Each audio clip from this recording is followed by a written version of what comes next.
మంత్రి గారు ప్రశ్నకు కొంచెం సమాధానం బాధ్యతగా ఇస్తే బాగుంటుంది అధ్యక్ష. మేము అడిగిన ప్రశ్న రోడ్లు మరియు భవనాల శాఖ పరిధిలో ప్రభుత్వ ప్రైవేట్ భాగస్వామ్యంతో రోడ్లు వేయడానికి ప్రభుత్వం వద్ద ప్రతిపాదన ఏమైనా ఉన్నదా?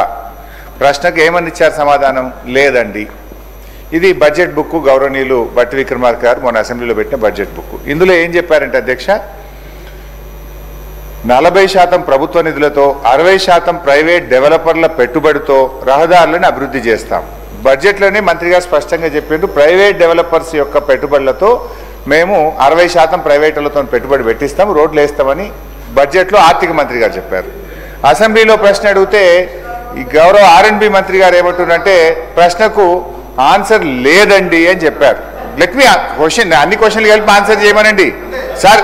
అరే ఇంత ఒప్పుకోలేకపోతే ఎట్లా సార్? మనుషులకు కొద్దిగా కూర్చోమనండి. Let me ask the questions. గంత ఒప్పుకోలేకపోతే ఎట్లా? సో అంటే సమాధానం కొంచెం బాధ్యతగా ఇవ్వాలి. లేదండి, ఉత్పన్నం కాదండి అనడం సరి అయింది కాదు. ప్రభుత్వం చాలా బాధ్యతగా సభ్యులు అడిగిన ప్రశ్నలకు సవివరమైన సమాధానం ఇచ్చే ప్రయత్నం చేయాలి తప్ప లేదండి అనడం బాధ్యతారహిత్యము. ఒకటి. రెండు అధ్యక్ష, ఈ హ్యామ్ మోడల్లో 40-60 ప్రభుత్వం 40, ప్రైవేటు 60% అని చెప్పారు బడ్జెట్లో.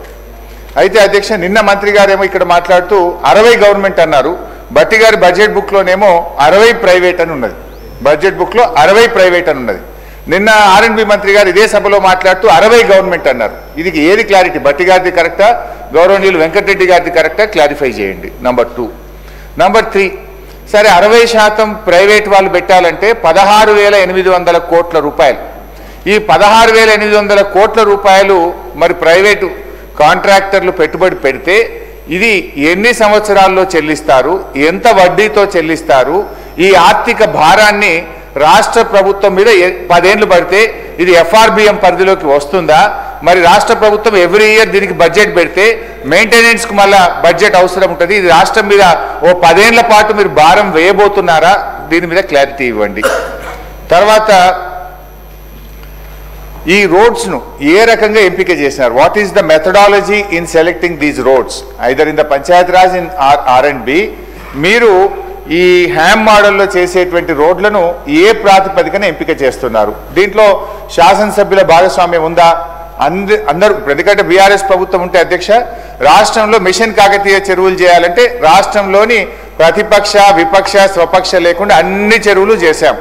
అన్ని మండలాలకు డబుల్ లైన్ రోడ్ అంటే ఏ పక్షమన్న కానీ అన్ని మండలాలకు డబుల్ లైన్ రోడ్ వేశాం. అయితే ఈ హ్యామ్ మోడల్లో మీరు 28,000 కోట్ల రూపాయలతో రోడ్లు వేస్తామన్నారు. ఈ రోడ్ల ఎంపిక ఏ ప్రాతిపదికన చేస్తున్నారో గౌరవ మంత్రి గారు సమాధానం చెప్పాలని కోరుతున్నారు.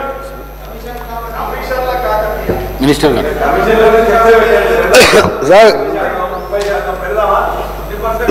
సార్, మన గౌరవనీయులు సీనియర్ శాసనసభ్యులు హరీష్ రావు గారు, మీరు మీ ప్రశ్నలో ఒకసారి మీ ప్రశ్న మళ్ళొకసారి చదువుకోండి. రోడ్లు మరియు భవనాల శాఖ పరిధిలో ప్రభుత్వ ప్రైవేట్ భాగస్వామ్య విధానంలో నమూనాలో మీరు వేసింది మీకు చదువుతున్నారు. విధానంలో రోడ్లు వేయడానికి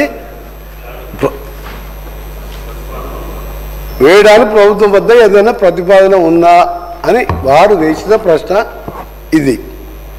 ఆయన సమాధానం బాగాలేదు మంత్రి గారిది, మొత్తం నేను అడిగింది వేరను. ఈ ప్రశ్న ఇదే అధ్యక్ష, అందరూ వింటున్నారు.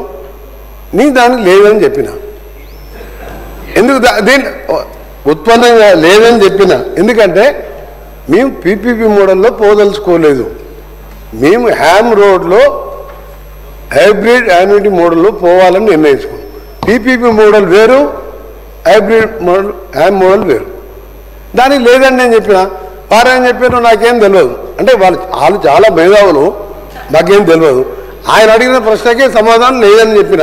ఇప్పుడు కూడా చెప్తున్నా లేదండి. ప్రైవేట్ పబ్లిక్ పార్ట్నర్షిప్లో లేదని చెప్పిన. అందరూ ఆలోచించుకొని, మీరు హరీష్ రావు గారు అంత సీనియర్ సభ్యులు ఆ విధంగా మంత్రి గారికి అవగాహన కూడా సమాధానం చెప్పాడని చెప్పి మాట్లాడి అంటే అతను అదే బాధ్యత రహితమైన ఏదైనా ఒక పెద్ద సీనియర్ సభ్యులు ఆ విధంగా ఒక మంత్రి గారు మీ దానికి కరెక్ట్ చెప్పినా లేదా మీరు ఆలోచించుకొని వదిలిపెడుతున్నాం, మీకే వదిలిపెడుతున్నాం. రెండవది